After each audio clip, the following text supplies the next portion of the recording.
ئەشکەوتی کەرەفتوو یەکێکە لە گەورەترین و لە مێژینەترین ئەشکەوتەکانی جیهان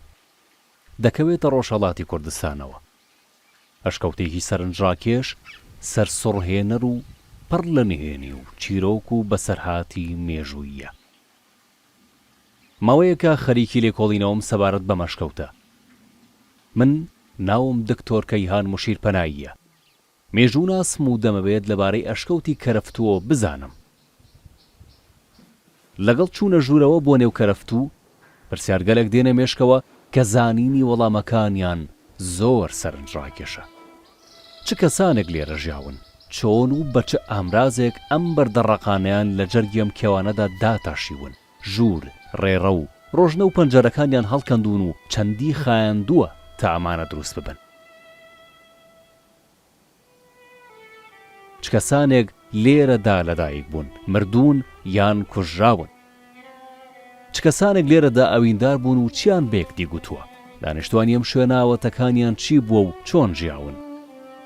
ڕەنگە بەشی زۆری ئەم پرسیارانە و دەیان پرسیار و بابەتی دیکە بێوەڵام بمێنەوە و ئاشکرا نەبن و تا هەتایە نهێنی بن،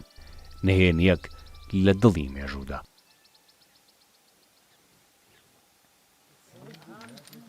غار کەرەفتوو لە نەزەر فاصڵە و لە 70 کیلومتریە شمال غەرب شارە دیواندەرە لە سەخرەی عەزیم و ئاهەکیە مەشهور بە کەرەفتووە قەراری گرگە. ئەڵبەتە لە نەزەرێ ئەهل فەنەوە بە کارشناسکەرە و بەناوگەرە مختلفێک ناوی لێ بریاگا بە هەروەها لە خۆدە منتەقا مردمە بوومی بەناو قەڵای کەرەفتووەوە ئەشناس. غارە کەرەفتوو لە نەزەرێ دەورەگەرە زەمینشناسیە و با تەوەجۆ بە پژوهشگەرێکە لە ساڵگەرە گوزەشتا لە تەریقە ئەهل فەنەوە ئەنجامی گرگا ئەم منتەقە مربوط بە دەورەی سێوەمە زەمینشناسی ئەزانن کە لە نەزەر تاریخەوە دەورانی سێوەمە زەمینشناسی تقریباً شتێ حدود 65 ملیۆن ساڵ تا 1.64 ملیۆن ساڵە قبل لەبەرا ئەگرێت. تقریباً لەم دەورە پیشبینی کە ئەکەن ئەکسەرە مەناتقێ کورەی خاکی لەژێر ئاوا بووگە. نیشانەگەرە ئەم قەزیەشە لە خودێ لایەگەرە زەمینشناسیە لە خودە غارە کەرەفتووە فوسیلگەرێکە کە لە قسمەتگەرە مختلفێکە لە چین خۆردەگیگەر بەدەست هاتکە کە نمونەگەرێکیمان لە غارە هەس. لە نەتیجەی ئەوە کە خۆشکساڵی بە وجود تێت و خۆشکی گەل شڕۆ ئەوێت کەم کەم سەطح ئاوگەل ئەچێتە خوارە و فەزاگەلی وشکی دروست ئەوێت. وغارە کەرەفتوو ئەتوانین بێژین بە عنوانیەکێ لە غارگەل ئاهەکی و تەبیعی لەو زەمانە بشکلی گرگاوە نمایان بوو.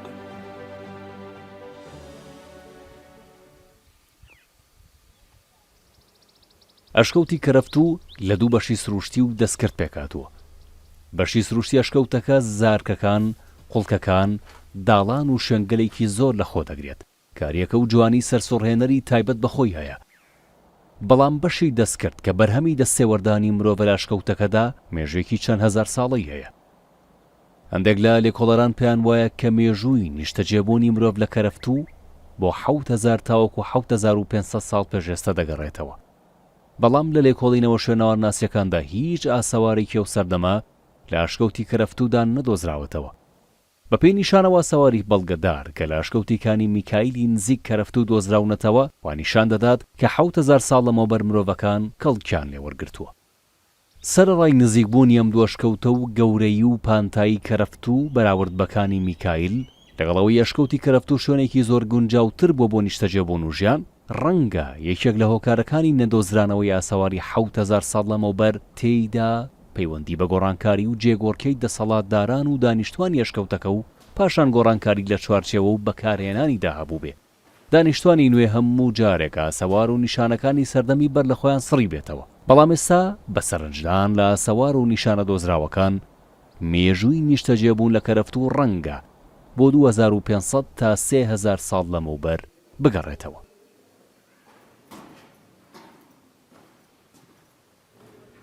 بەرئەساس مطالعاتێ باستانشناسی و ئەنچە کە لە گومانە زەنیگەل و یافتەگەل مستەدە لە باستانشناسی لێرا وجودی هەست ئەتوانین بێژین ئەم سکوونەت و ئستقرارە لە دەورەگەل مختلفە شکلی گرگان بە احتمال و ئەتانین بێژین لە دەورەی مادگەل و شڕا بووگە و لە دەورەی ئەشکانی تا دەورەیە مۆغۆل کامڵەن مسەجلە کە ئەمە ئیسفادە کریاگەن. دەورەی مۆغۆل کە ئەوێتە قەڕە هەفتمە هجری و دەورەی ئەشکانیش ئیتر چەند قەڕ قەبل از میلادە تا چەند قەڕ دوای میلاد.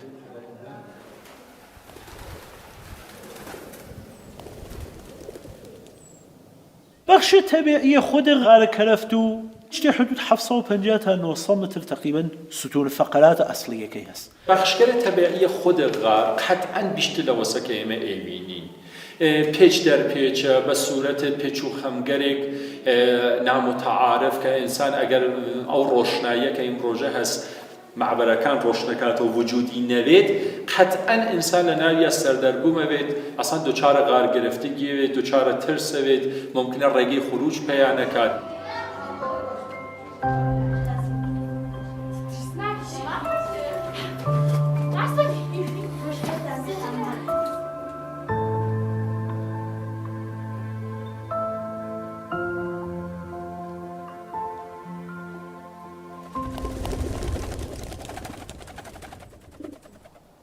بەشی دەستکرد و بینای بەردینی کەرەفتوو لە 4 نهۆم پێک دێت. بەخشی معماری سەخرەیەکەی لە 4 تەبەقەکە شامڵە تەبەقەی ئەوەڵە کە مشتەمڵە بەردوو ئوتاقی تقریباً باز شاید بێژم لە بین 24 تا 26 متر مربع فەزایان هەست ارتباطی ورودیان هەست بە یەکە و یەک ڕاهڕۆی عەزیمی هەست بێن زمامە فەزاگەلی جانبی کە بە عنوانە پەنجێرەگەل و نورگیرگەل تعبیە کریاگە بۆ ئەوە ڕۆشنایی لە فەزای خارج لە خۆی بگرێت. لە طریق خود دلگاگەلێکەوە کە بە ئیسڵاح حەجاری کریاگە و کنیاگە لە دڵ خۆدە سەنگەکانە ارتباطە بین ئوتاقەکانیان بەرقەرار کردگە.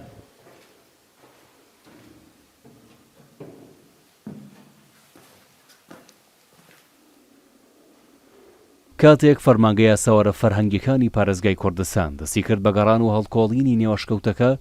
بەهۆی کەڵەکەبوونی لە ڕادەبەدەری خاک و خۆڵ بە درێژایی ساڵانێکی زۆر تێیدا. لە هەندێک شوێن بەرزایی خۆڵی سەر ڕووبەر و گوزارەکان نزیکەی 2 مەتر بوو. پاشەوڵێکی زۆر خۆڵەکەیان بردە دەرەوەی ئەشکەوتەکە و کۆیان کردەوە.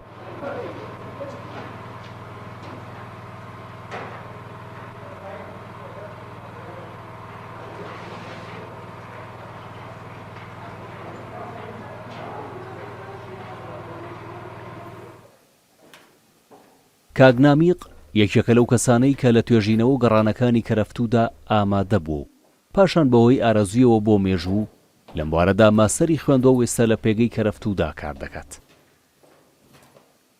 لە ساڵ 1970 وەختێ میراسبەندی شروعی کرد بەکار مەرەمەت و دوای ئەوە باسازی ناوغار و خاکبەرداری ئێرەش کولەن خاکبەرداری کردیا یعنی تاکی ئەم قسمەتە ئێوێنن کامڵەن پڕ لە خاک بوو بە دەورە لە ناواتێ وەختێک خاکبەرداریکە ئەم پلەستەنگێنیشە هێنەوە سەڵ کەشە بوو یعنی هاتەوە دەرە و قەبلە نەمانە معلوم نەوە لێتر خاکبەرداریکە ئەم پلێرە دەرکەوتەوە.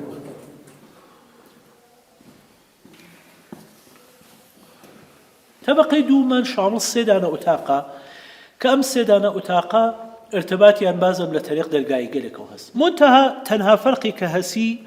وەختی ئێمە لە طبقەی ئەوەڵەوتین بۆ طبقاتە بان مەخسوسەن طبقەی دووم و طبقەی سێوم إحساس أكرجيت كيكسري رعاية طبقات اجتماعي لخد الجامعي كلفتو استفاديان كرجا واستقلاليان بياكرجا رعاية كرياجا چونك إيمل طبقة دوم بلا أولا إتر إيجاد درجاهي قلمان هس كبسورة كلون وشفتو بسكليك تواني جانا أو درجاجا لبوسن وطبقة كان أمنية بن دوای دوو ئوتاقێکەوە کە بە سوورەت و تودەرتو ئێوە ڕەدیەکەن ئوتاقت سەوم دینەکە سەکۆی نیایە شیشی لە قسمەتە جنوبیە خۆیان هەست بێن زمامە ئەوە کە لەبان دیوارەی غەربیەکەی خۆیە و لە دەورەی ئیلخانیە یەک میحرابەی دەورەی ئیسلامی دروست کریاگە بۆ حاڵەتە نەزرونی هەست.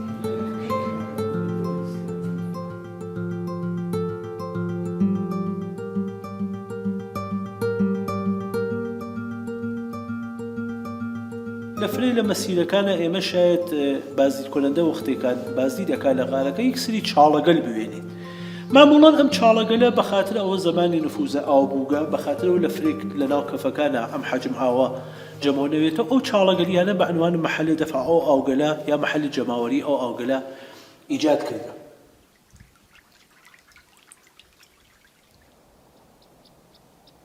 لە جمڵەی نکاتی ویژە کە لە خود مەجموعەی معماری دەسکەندە غارەکەرەفتووە مەخسووسن لە تەبەقەی ئەوەڵ و دوومەکەیە ئێوێنین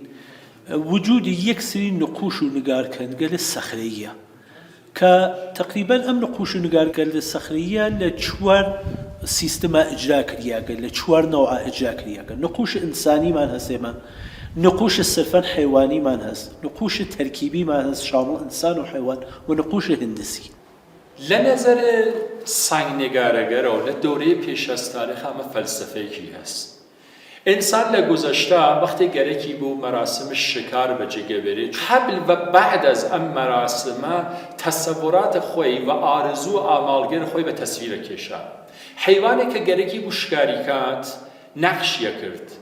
نەحوەی شکارەکەی تەرسیمە کرد. بعد از ئیجادە ئەم قەزیە وەختی موافقە و ئەیوت کە ڕۆحە ئەو مەوجودە کە قبلی گەرەکەم بوو بە تەسخیر دەربێت ئەلان تەسخیرم کردگا دووبارە دەستیەدا بە ئیجادە نەخش و تەرسیمە ئەم نەوع سنگنێگارەگەر. ئەم نەقوشێکە لە تەبەقەی ئەوڵا مەوجودە ئەمە لێرە ئەسپێکە بعد ئەمە ئەسپێک تر بعد ئەوەش دانێ ئەمەش دانێ ئەمەش سەرنشینیە زەگەر جوان دقەتکەن کاروانێکە بە حاڵەت کاروانی تین ئاواش نەقوشێکە مەوجودن لێرە پەنجەی دەسن ئەمە دانەیەک بعد ئەمە بازجێی پەنجەی دەسە ئەمە دانێتر لێرە بعد لە پشت سەریش بۆ چەند دانەیە کەس ئەگەر حەز دەکەن ئەمە دانەی لێرە ئەمە دانەیتر بعد ئەمە دانێتر لەم قسمەتە بعد ئەمەش دانێتر ئەمەش دانێتر. ئیلهامێکە لە تەبیعەت ئیلهامێکە لە محیتە پەیرامون کە هونەرمەند گردیگیە لە بازی وەختە خۆدە باستانشناسکە ئێژن بەخاتر ئەوە بووگە کە ئینسان بتوانێت تەسەلوت خۆی بەر ئەو تەبیعەتی حاکم بکات ئیجاد ئەو نەخشکەریە کردگە لە بازی وەختە شاید حاڵەتی دوعایی و نیایشیشی بووگە بۆ خۆی.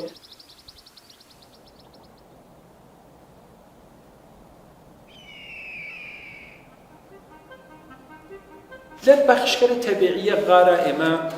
لەم 4 تەبەقە بەغێر ئەز ئەو ڕاهڕۆ و دهلیز و حفرەگەرەکە ئاسمان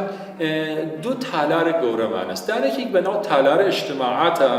وەختی واردە تەبەقەی دوومەبین تەکەوە مواجهە بینی ئەوینی سەقف مرتەفەیەکی هەست مەحدودەی گەورەیەکە حاڵەتێک وەسیعی هەسمەمە بە سوێتە تەبیعی تەشکیل بووگە. دانێتر لەمانە لە ئیمتداد ڕاهڕۆگەر و داڵانگەرە کە ئەوینین خودێ تالارێکە کە بعدها ئەمەیانە بەناو تالارە سەدەف ناو نییە کە فۆقۆلادە لە نەزەر بەسەریە و ئەتانە چشمنەواز بێت یعنی ئینسان فرە لەزەتی لێوات وەختی بینەندە واردەوابێ ئەحساسەکە کە ئینسانێک هاتکە ئەمەی ئیجاد کردگا و باز ئەم ئەمیش نیشاند لەو دەورەی زەمینشناسیە لە دەورەی سێوەما کە ئەم مەحدودە لەژێر ئاوا بووگە چۆن نیشانەگەرە فۆسیلێکە لێنە وجودی هەست و لایەگەرە ئاهەکی کە لێنە تەشکیل بووگە ئەمە بە ئێمە نیشانات.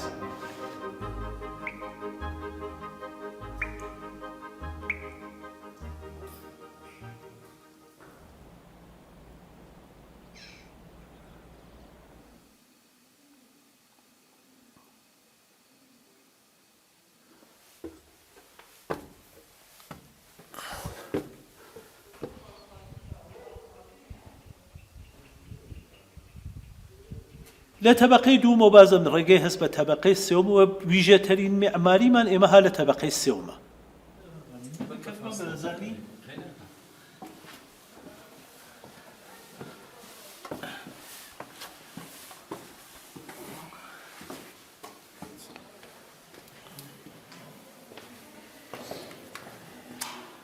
یعنی ئێوە وەختی واردە ئەم تەبەقە ئەوەن مبينة أوسك أصلا أم معمارية لطبقة السيومة بصورة خاصة إيجاد بوغا أصلا فرم ساختاري لطبقة طبقة كان فرقك وباقي الزوايا وبلانك كليلا رعاية كريا قل باقي طبقة كان إيوه نايوين أصلا جايقاك فوق العادي جيس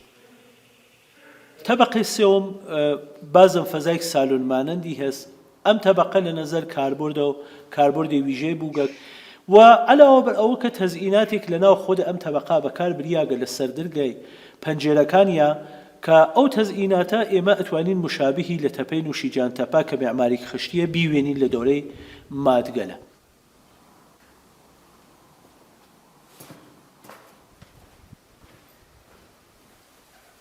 لمورد أوك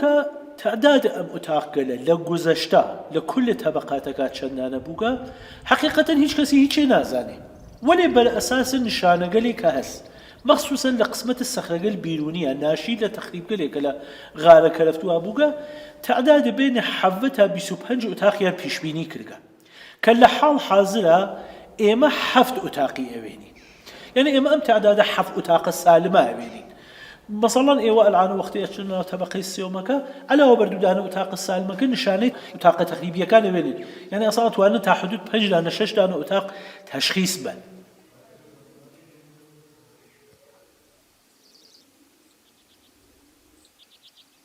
داني لنشانگر أو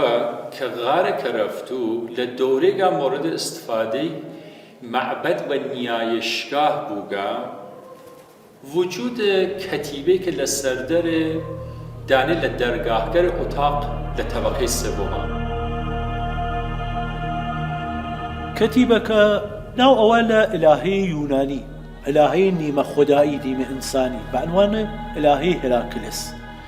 أما تقريبا شويك دعائية لفرهنج هلينية فرهنج يونانية كان معمولا لبان قسمت قليك وكحالة پرستشگاهي بوغا بخوان إجاديا كردا متن كتيبك أما سكا وتيجي أما مال هراكلسا هر كسي وارد أم مال بي هلا أمنية كامل وهلا أمانة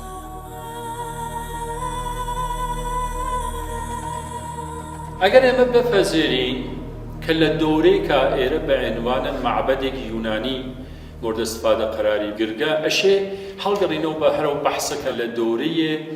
سلوکیگر ایره مورد استفاده قرار گرید بعد از شکست سلوکیگر توسط مهرداد دوم اشکانی که لشمال شرق ایران شروع بود عقب نشینی کرد و به مناطق غربی ایران گید احتمال امامانه داغا اما که لدوره که عقب نشینی کرد سلوکیگر و به سمت غرب ایران هاتن و سالگرک شاید متمادی لیره زندگیانه کرد و امانه بازماندگل خود حکومت سلوکیانه حکومتی که دوای او که هخامنشی گل شکستان چند قرن لإيران حکومت اکن وقتی حالا قرنوا بو يونان مدتك لمنطقه كرفتوها قطعا ساكن بوغن وام كتيبيان اللي ايجاد كرقوا تقريبا لتبقي السيوم ام غارة بعنوان معبد يكون يشكاك بخويان بصلاء سفاديان كرقا لكن أنا ما نزلت الناس كيرم معبد و نيايشكاهي بوغا بو مهر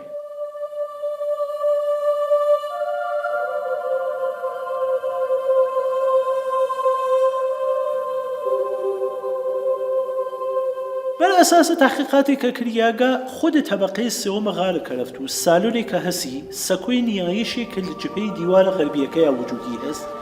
جيجي مشعل قلي كبروشن أبيت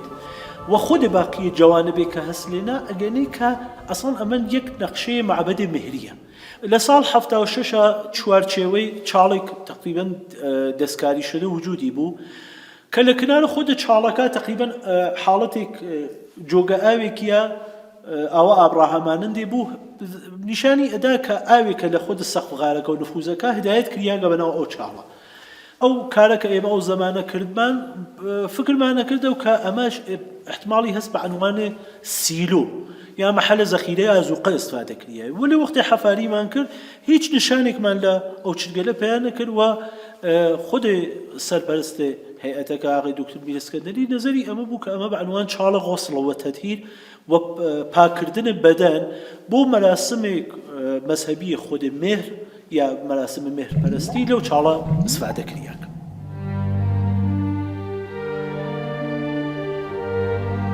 کەرەفت و سۆبەتگەل فرە کریاگە لە مەوردیەوە کە ئەوە کە ئەسڵ ئەم ناوە بە چە معناس مەسەڵەن بازێکی ێژێ ئەمە گرفتوو بووگە گرفتوو بە معنای جێگەی کە داگیر کریاگە تەسەڕف کریاگە تەسخیر کریاگە وەلێ بە هەر حاڵ کەرەفت و لە دوو واژەیە کەرەف و تو دروست کریاگە کەرەف لە زوانە پەهلەویە بە معنای سەوابە بە معنای ستایشە بە معنای پەرستشە کلمه تو پسوند حرارت نور و گرم است و لە زوان کوردیشە حتا گەرما و داخی بە تاو هەتاو ئەناسن و ئەم دوو واژەی کەرەف و تووە نیشانێک ئا لە پەرستشگاه خورشید یعنی جێگەیەک بووگە کە لێرە خۆرەتاو ستایش کریاگە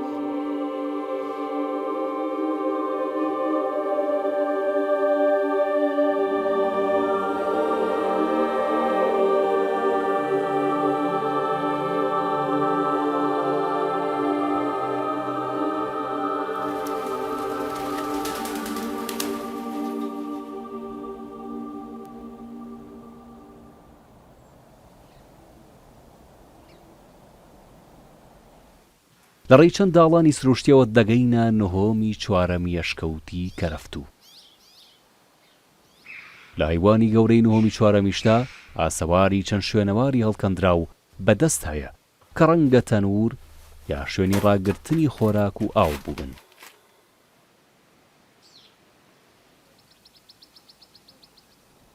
با تەوەجو بە ویژگیگە لە خۆی غار کەرەفتوو بووگیە لە تاریخ 1318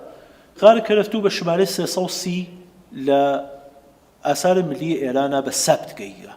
و شاید بێژین خۆی غارە کەرەفتوو یەکی لە قەیمیترین ئاسارێکە کە توانیگە ئەم ئەفتخارە کەسب بکە بە عنوانە سەبتە ملی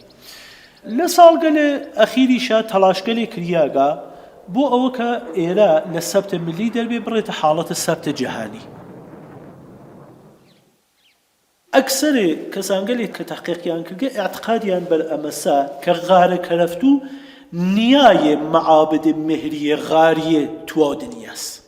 یعنی شاید ئێرە جزء ئەوەڵین معابد مهریک بێ کە لە دەروون غارگەلا دروست کریاگە و ئەمەت بە قەول معروفێژە ئەوێتە ئەسڵان نییە ئەوێتە ئەجدادە ئەسڵیە ئەوان کەرەفتوو بۆ من هەمیشە قابل احترامە هەمیشە احترامی بۆ قایلم بۆ دەلیلەکە ئینسانگەرێک هاتکنێرە من شاید نەزانم کێگەر بووگەن وەلێ لە خۆیان ئەسەرێکیان بەجێهێشکە کە ئیمڕۆژە من ناتانم هەمچین ئەسەرێکی تر ئیجاد کەم